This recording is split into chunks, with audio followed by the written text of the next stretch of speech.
Assalamu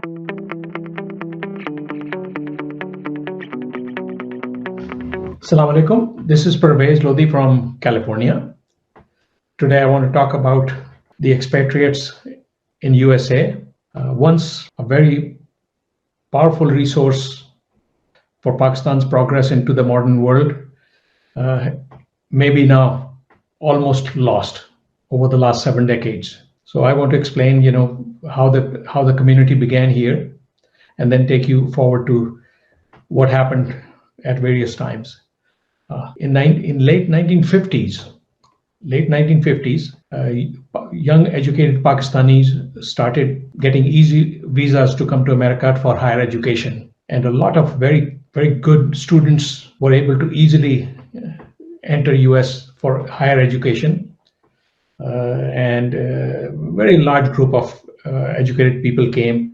They came here. They joined universities in Southern California, in USC, University of Southern California, or UCLA, or they went to Stanford, or many major universities across the United States, but many of them in the California area, north and south. They initially started getting experience by joining the companies, and the companies gave them very, very lucrative jobs. That was in the late 50s. So this first group of Pakistani expatriates that came to USA in the late 90s or beginning of 60s, they started calling their siblings, other siblings, to come and do the same, start the higher education. So I came to Los Angeles in 1967, March 1967, and I went through my education, got my engineering degree, mechanical engineering degree, and then I was able to, like I said, get a good job in my field and everything. Now, at the same time, all the expatriates that came, their desire was to utilize their experience. The Pakistani, the first generation of these Pakistanis that came in 50s and 60s, basically was a very big brain drain on Pakistan, and that was a powerful resource if Pakistan had figured out how to encourage them to come back and participate in the growth of Pakistan. But again, another group, second generation group, started coming. The young people that came to America started bringing their families, and as they started bringing their families in the 70s, there was a requirement of support jobs in the community. So another group of people that would be opening shops and provide services and all that to the Pakistani community, they started coming into America.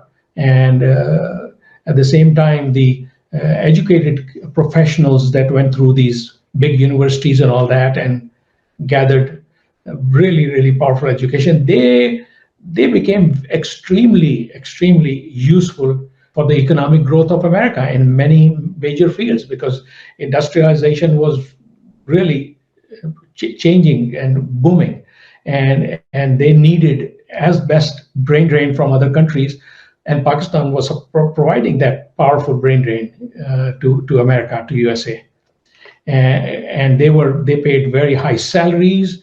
And on one salary, you could not only support a family, but you could easily buy a home at that time in the 60s and 70s. And getting a visa was not a problem. The families came, and then the support group also came. But as time progressed, they were very interested in giving back to Pakistan, just like many other expats from other countries that had come to America, expats from India, expats from China, expats from Korea and other places, so many. And like I said, that was a brain drain for many countries. So the Pakistani community that came, they all were hoping that they would take their best practices of what makes America great, best practices, professional practices in all the fields. They were excelling in America. They were excelling in every field, every professional field you can imagine. But they still wanted to either go back to Pakistan with their families, because their parents were always there, their other some other relatives were there and all that. So they all still, in those days, in the 70s and all that, they still wanted to come back to Pakistan and give back to Pakistan. But each time some of them came, they experienced difficulties. They had gotten used to, complete rule of law, process, everything with no difficulties, and everything was just absolutely easy to get done and they were prospering here. But they were willing to go, and as they went back, they immediately faced. So I know in my 55, 56 years, I've seen many of my friends that went to Pakistan, faced unbelievable number compared to USA. They faced many difficulties. So it's understandable that getting used to very clean and very democratic and very lawful, every right for every human being and everything. So they got used to that kind of a life here, and going back became a shock, and it was a severe shock for them, and so many of them just came back within a short time. So that process, and then when they come back to America, each person that came back, they didn't do good. They spread the word that Pakistan is not a good place to go, because they thought that Pakistan would give them the exact same protection, security, ease of doing things, getting things done, and really recognizing the value they would be bringing to Pakistan. But that did not happen. So they went back, and that has continued. First generation of Pakistani expatriates that had any connections with Pakistan are now old. Many of them, when you talk to them now, many of them indicate, and if you ask them, do they have any connections in Pakistan, or do they go to Pakistan? And they now, more and more families or people, friends you talk to, say they have nobody in Pakistan, so they really don't have any connection with Pakistan. So the first generation really is not going to be much helpful to Pakistan anymore.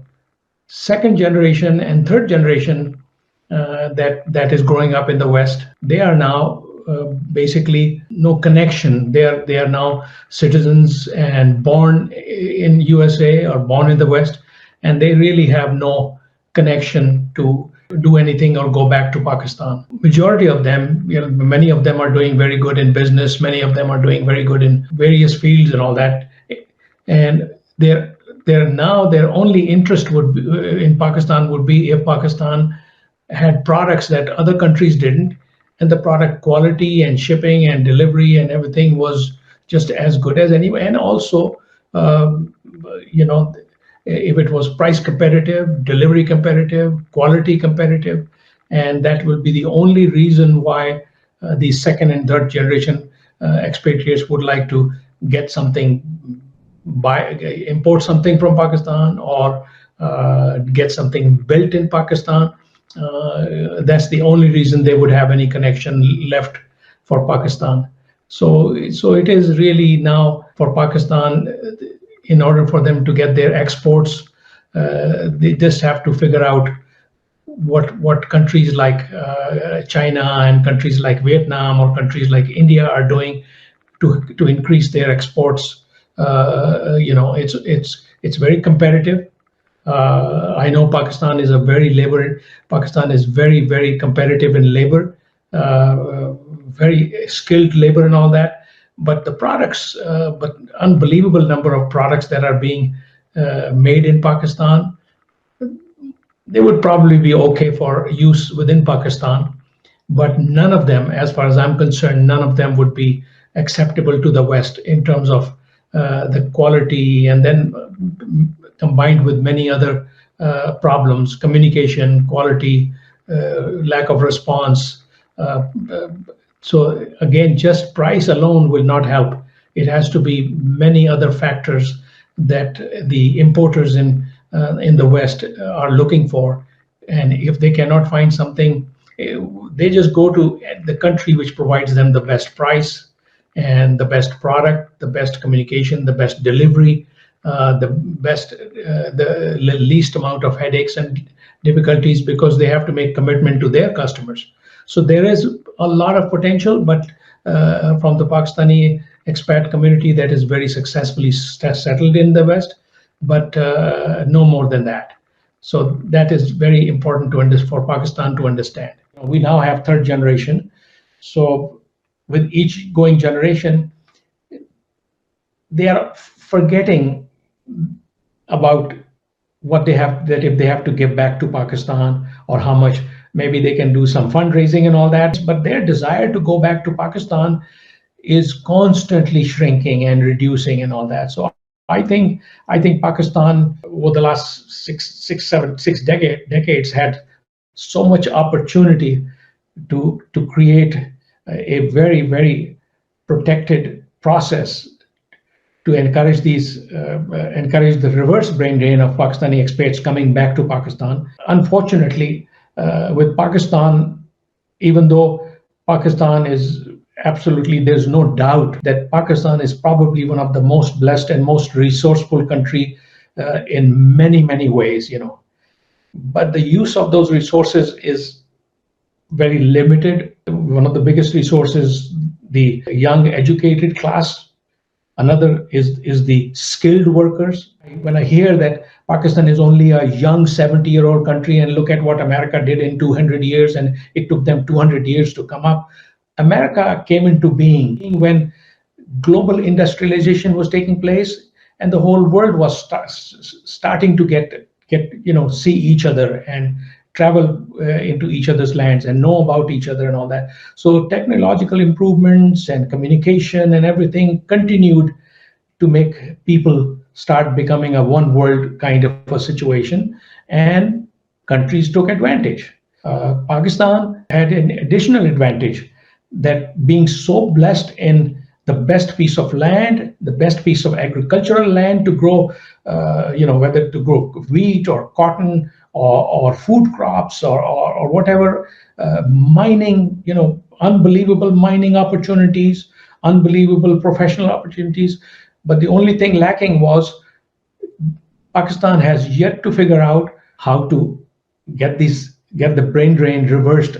Not all of it. It'll never be now. At this time, I think I almost feel that most of the potential for the reversal of the brain drain to Pakistan has probably come way down, not as much. There may be a few people crazy like myself, I'm sure, that when they step foot in Pakistan on the Quaid-e-Azam airport, they immediately not look at them as American, but look at themselves as Pakistani, and understand and see the culture of Pakistan and become again the Pakistani. So for me to navigate in Pakistan is not a problem. But again, for most of the people that want to give back to Pakistan, majority of them have had nothing but difficulties. But once the government of Pakistan provides a process that absolutely not only protects these individual wanting to give back to Pakistan, but gives them constant support for every function they want to carry out and get done, rather than so make it as comfortable as possible for them. And in return, they don't want much from Pakistan. They just want to be giving back to Pakistan. If that can be, I would say, can be understood by the Pakistani government, it would not be that difficult to slowly start getting this valuable resource of Pakistani expats starting to look back. So too many negative stories are coming back from Pakistan and very few positive stories. So again, I've been very successful getting my work done in Pakistan. If necessary, for me to move to Pakistan would not be a big deal, for not only for myself, but for my wife, we would move. But now, like I said, there's only now a very small handful of people that still have not given up on Pakistan. So let's talk about it. Let's see if somebody, but I think just talk is not going to do it. I think the real essence, giving the right to vote, giving the right to one window process until the expat Pakistani is resettled in Pakistan successfully.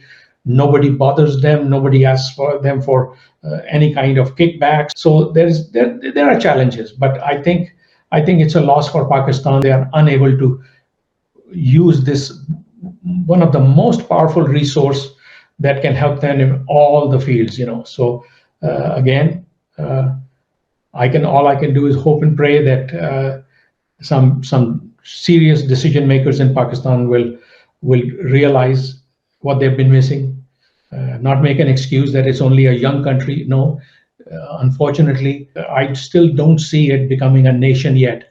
And if it's a nation, then we all will only focus on one thing, which is what will make Pakistan great.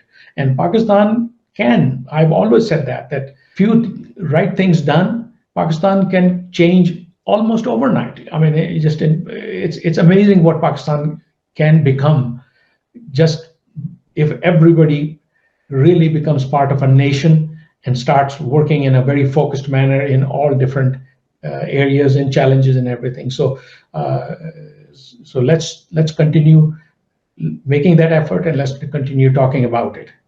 Inshallah, we'll see a better Pakistan. Thank you so much.